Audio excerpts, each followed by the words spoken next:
आणि आता बातमीपत्रामध्ये पाहणार आहोत प्रत्येक जिल्ह्यातली बातमी वेगवान स्वरूपात। बातमी 36 जिल्ह्यांची या बुलेटिनमध्ये सुरुवात करूयात। धनगर आरक्षणासाठी चौंडीमध्ये सुरू असलेल्या आमरण उपोषणाला पाठिंबा देण्यासाठी मंगळवारपासून अमरावती जिल्हाधिकारी कार्यालयासमोर साखळी उपोषण करण्यात येणार आहे। लोकसभेच्या निवडणुकीची आचारसंहिता लागण्यापूर्वी धनगरांना आरक्षण द्या, अन्यथा भाजपच्या नेत्यांना रस्त्यावर उतरू देणार नाही असा इशारा देण्यात आलाय। धनगर समाजाच्या आरक्षणाकडे दुर्लक्ष करत दिशाभूल करणाऱ्या सत्ताधारी मंत्र्यांना राज्यात फिरू देणार नाही असा इशारा शिरूर येथील धनगर आरक्षण कृती समितीने दिलेला आहे। धनगर समाजाला एसटी आरक्षण द्यावं या मागणीसाठी चौंडीमध्ये उपोषण करणाऱ्यांना पाठिंबा देण्यासाठी पुणे नगर मार्गावर रास्ता रोको करण्यात आला। धनगरांना एसटीतून आरक्षण मिळावं या मागणीसाठी धनगर समाज रस्त्यावर उतरलेला आहे। शेळ्या मेंढ्या घेऊन हे सगळे आंदोलक हातकणंगले तालुक्यातील पट्टण कोडोले इथे ठिय्या आंदोलन करण्यात आलं आणि यावेळी सरकार विरोधात जोरदार घोषणाबाजी करण्यात आली। मराठा आरक्षण प्रश्नी परभणीच्या पूर्णा तालुक्यात मराठा समाज पुन्हा आक्रमक झाला। आरक्षणाची मागणी करत देवगावमध्ये मराठा समाजानं सामूहिक मुंडण आंदोलन केलं आणि आरक्षण न मिळाल्यास निवडणुकांवर बहिष्कार टाकण्याचा इशारा देण्यात आला। मराठा आरक्षणासाठी बीडमध्ये मराठा बांधव आक्रमक झालेत। 15 गावातील नागरिकांनी एकत्र येत रामगड ते बीड जिल्हाधिकारी कार्यालयापर्यंत बाईक रॅली काढली। मराठा समाजाला सरसकट कुणबी प्रमाणपत्र देण्याची मागणी यावेळी करण्यात आली।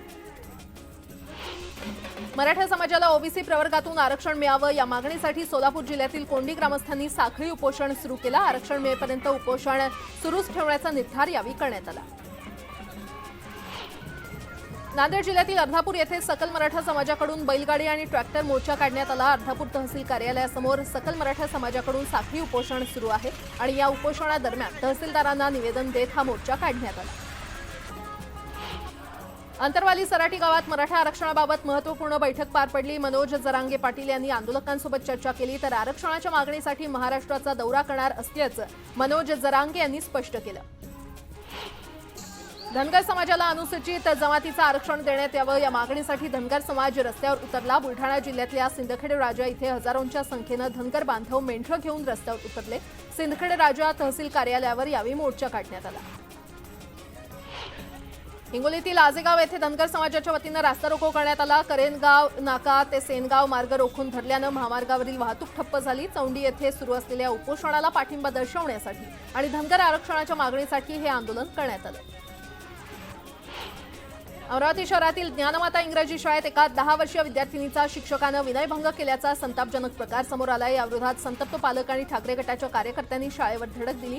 त्यानंतर आरोपी शिक्षकाविरोधात पोक्सो अंतर्गत गुन्हा दाखल करण्यात आलेला आहे। हिंगोलीच्या सेनगाव तालुक्यातील आजेगावमध्ये वीज उपकेंद्रासमोर शेतकऱ्यांनी आमरण उपोषण सुरू केलं। या उपकेंद्रावर मंजूर असलेला अतिरिक्त ट्रान्सफॉर्मर बसवण्यात आला नाही आणि त्यामुळे या भागात वीज पुरवठा सुरळीत नाहीये। हा ट्रान्सफॉर्मर बसवण्याची मागणी करण्यात येते। परळी औष्णिक विद्युत केंद्रातून निघणाऱ्या राखेची खुल्या वाहनातून वाहतूक केली जाते। याविरोधात वडगावचे ग्रामस्थ आक्रमक झाले असून बीड परळी महामार्गावर तब्बल 1 तास रास्ता रोको करण्यात आला। खुल्या वाहनातून राखेची वाहतूक थांबवण्याची मागणी यावेळी करण्यात आली। सोलापूर जिल्ह्यातील मोहोळ येथील सब रजिस्टर ऑफिस अनगर इथे मंजूर करण्यात आलेला आहे। त्याची मंजुरी रद्द करण्यात यावी या मागणीसाठी मोहोळ तहसील कार्यालयावर राष्ट्रवादी काँग्रेस शरद पवार गटाकडून छत्री मोर्चा काढण्यात आला। निवडणुका न झाल्यानं अमरावती महापालिकेवर सध्या प्रशासक राज आहे आणि या प्रशासकांनी घरांची करवाढ 5 ते 7 पटीनं वाढवल्यानं आक्रमक झालेल्या काँग्रेसनं निदर्शनं केली। ही दरवाढ रद्द करा, अन्यथा तीव्र आंदोलनाचा इशारा देण्यात आलाय। सोलापूर महानगरपालिकेनं बच्चू कडू यांची फसवणूक केल्याच्या निषेधार्थ प्रहार संघटनेनं चिखलात झोपून आंदोलन केलं। 3 दिवसांपूर्वी सोलापूर दौऱ्यावर असलेल्या कडू यांना दिव्यांगांचं थेरपी सेंटर असं सांगून सर्वसामान्यांचं थेरपी सेंटर दाखवण्यात आलं होतं। पोलीस निरीक्षकानं वकिलाला अमानुष वागणूक दिल्याचा निषेध करत गोंदियामध्ये जिल्हा वकील संघानं निदर्शनं केली। संबंधित पोलीस निरीक्षकाला निलंबित करण्यात यावं अशी मागणी यावेळी करण्यात आली। ग्रामीण भागातील महिला सक्षमीकरणासाठी उमेद अंतर्गत असलेल्या बचत गटांना पालघरच्या कासामध्ये कर्ज वाटप करण्यात आलं आणि या कार्यक्रमाला पालघरचे खासदार राजेंद्र गावित यांच्यासह अनेक बँकांच्या व्यवस्थापकांनी हजेरी लावली। सोलापूर जिल्ह्यात पाणी टंचाईला सामोरं जावं लागत असताना शेतीसाठी पाणी सोडण्यात यावं या मागणीसाठी साखर कारखानदार एकत्र आलेत। राज्य सरकारनं उजनी धरणातून शेतीसाठी पाणी सोडावं या मागणीसाठी लवकरच मुख्यमंत्री आणि उपमुख्यमंत्र्यांची भेट घेतली जाणार आहे। कमी पटसंख्येच्या जिल्हा परिषद शाळा बंद करण्याच्या निर्णयाविरोधात बीडमध्ये सामाजिक कार्यकर्त्यांनी जिल्हाधिकारी कार्यालयासमोर महाआरती केली। जिल्ह्यातील 663 शाळांना या निर्णयाचा फटका बसणार असून ऊसतोड मजुरांच्या मुलांना शिक्षणापासून वंचित राहावं लागणार आहे। कंत्राटी शिक्षक आणि नोकर भरतीच्या निर्णयाविरोधात वंचित बहुजन आघाडीच्या वतीनं करमाळा तहसील कार्यालयासमोर अर्धनग्न आंदोलन करण्यात आलं। यावेळी ढोल वाजवत सरकारच्या निर्णयाविरोधात जोरदार घोषणाबाजी करण्यात आली। मास्टर ब्लास्टर सचिन तेंडुलकर करत असलेली जुगाराची जाहिरात बंद करा या मागणीसाठी आमदार बच्चू कडूंची प्रहार संघटना आक्रमक झाली आहे। संघटनेच्या वतीनं धाराशिवमधील गणपती मंडळांपुढे भीक पेट्या ठेवण्यात आल्या असून त्यावर सचिनसाठी असं लिहिण्यात आलंय। परभणीमध्ये डेमोक्रॅटिक युथ फेडरेशनच्या वतीनं कंत्राटी भरतीविरोधात संताप व्यक्त करण्यात आला। देशात बेरोजगारी वाढत असताना सरकार वाटेल तो निर्णय घेऊन सर्वसामान्य विद्यार्थ्यांच्या आयुष्याशी खेळ करत असल्याचा आरोप डेमोक्रॅटिक युथ फेडरेशननं केलेला आहे आणि हा निर्णय रद्द झाला नाही तर तीव्र आंदोलनाचा इशारा देण्यात आलाय। महावितरणाच्या गलथान कारभाराला कंटाळून बीडच्या नित्रूड गावातील नागरिकांनी रास्ता रोको केला। गेल्या 15 दिवसांपासून नित्रूड गावात अनियमित विद्युत पुरवठा होत असल्यानं डीपी जळण्याच्या घटना वारंवार घडत आहेत आणि त्यामुळे नागरिकांनी संताप व्यक्त केलाय। परभणी शहरात लाल सेनेच्या वतीनं कंत्राटी भरतीचा GR नाल्यांमध्ये टाकून निषेध आंदोलन करण्यात आलं। कंत्राटी भरतीचा निर्णय लवकरात लवकर रद्द करावा अशी मागणी यावेळी करण्यात आली।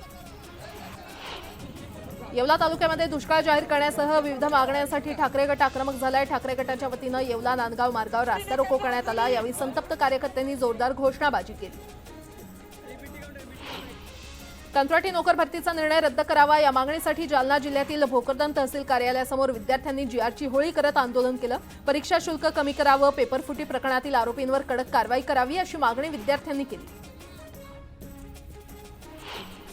बुलढाण्यामध्ये सुरू असलेल्या पावसामुळे जनजीवन विस्कळीत झालेलं आहे। नांदुरा तालुक्यातील मंडळ भागात मुसळधार पावसामुळे मोठं नुकसान झालंय। पावसामुळे या ठिकाणची शेती पूर्णपणे पाण्याखाली गेलेली आहे तर तब्बल 125 घरांची पडझड झाल्याचं समोर आलंय।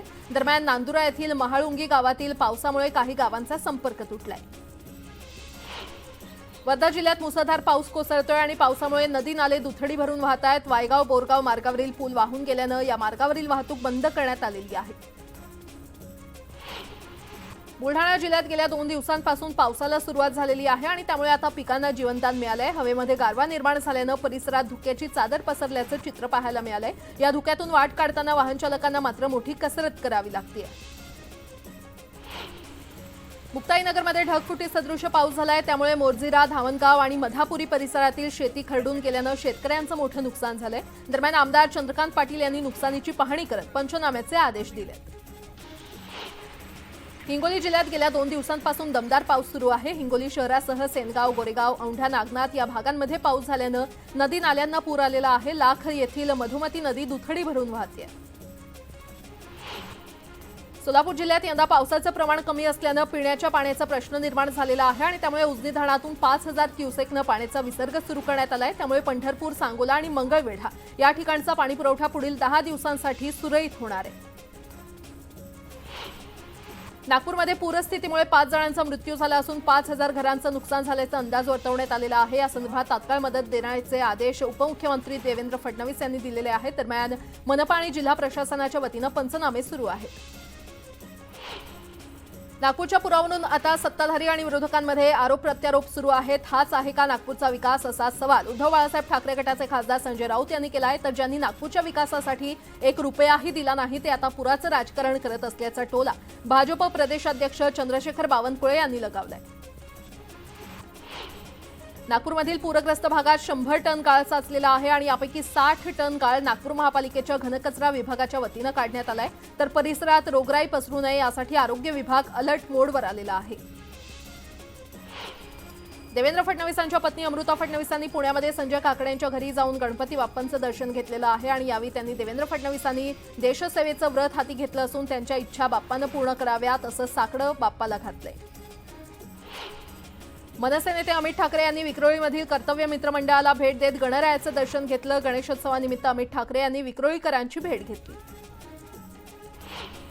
भाईंदर पश्चिमेकडील श्री हनुमान बालमित्र मंडळानं देवीच्या स्वरूपातील गणेशाची स्थापना केली आणि हा आगळा वेगळा बाप्पा पाहण्यासाठी भाविक गर्दी करतायत।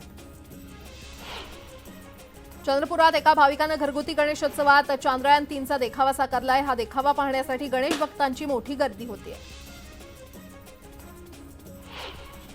आगामी निवडणुकीच्या पार्श्वभूमीवर सर्वांनी सतर्क राहायला हवं. विशेषतः पत्रकारांनी 2024 पर्यंत आपल्या विरोधात एकही बातमी छापू नये. यासाठी त्यांना चहा प्यायला घेऊन जा, त्यांना चहा प्यायला बोलवायचं म्हणजे समजलंच असेल तुम्हाला, असं सांगत त्यांना ढाब्यावर देखील घेऊन जा, असा सल्ला भाजपचे प्रदेशाध्यक्ष चंद्रशेखर बावनकुळे यांनी भाजप पदाधिकाऱ्यांच्या बैठकीत दिलेला आहे. आणि याबाबतची ऑडिओ क्लिप समोर आल्यानं खळबळ माजली आहे. भाजपचे प्रदेशाध्यक्ष चंद्रशेखर बावनकुळे यांच्या ऑडिओ क्लिपवर राज्याचे उपमुख्यमंत्री देवेंद्र फडणवीस यांनी भाष्य केलंय. त्यांचा असा कोणताही उद्देश नाही असं फडणवीस म्हटलंय.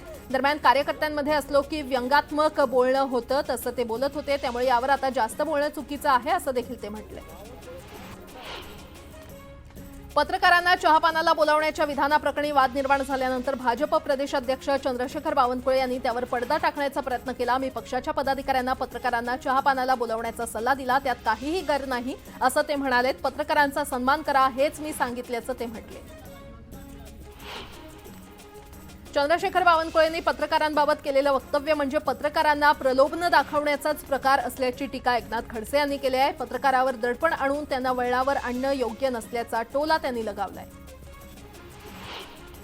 मंत्री गिरीश महाजन आणि एकनाथ खडसे यांच्यामध्ये आरोप प्रत्यारोपाचं सत्र सुरू आहे. खडसे हे अजित पवार गटामध्ये येण्यासाठी धडपड करत होते असा आरोप महाजन यांनी केलाय आणि त्यांच्या या आरोपाला खडसेंनी प्रत्युत्तर दिलंय. आपण सत्तेसाठी लांगुल चालन करणाऱ्यांमधले नसून शरद पवार यांच्याशी एकनिष्ठ असल्याची टीका त्यांनी केली आहे. तर आपल्या गटात यावं यासाठी आपण थेट संपर्क साधतो, कुणालाही मध्यस्थी म्हणून घेत नाही असं प्रत्युत्तर उपमुख्यमंत्री पवार यांनी खडसेंना दिलंय. रोहित पवार यांचे भावी मुख्यमंत्री असे बॅनर लागल्यानंतर सत्ताधाऱ्यांनी टीकास्त्र डागलेलं आहे. बॅनर लावून मुख्यमंत्री आणि मंत्री होता येत नाही. मुख्यमंत्री व्हायचं असेल तर 145चा आकडा गाठावा लागतो असा टोला मंत्री अनिल पाटील यांनी रोहित पवार यांना लगावलाय. आणि यासोबतच इतरही काही महत्त्वाच्या बातम्या आपण पाहणार आहोत. तुर्तास एक छोटासा ब्रेक घेऊन लगेचच परत येतोय. पाहत रहा न्यूज 18 लोकमत.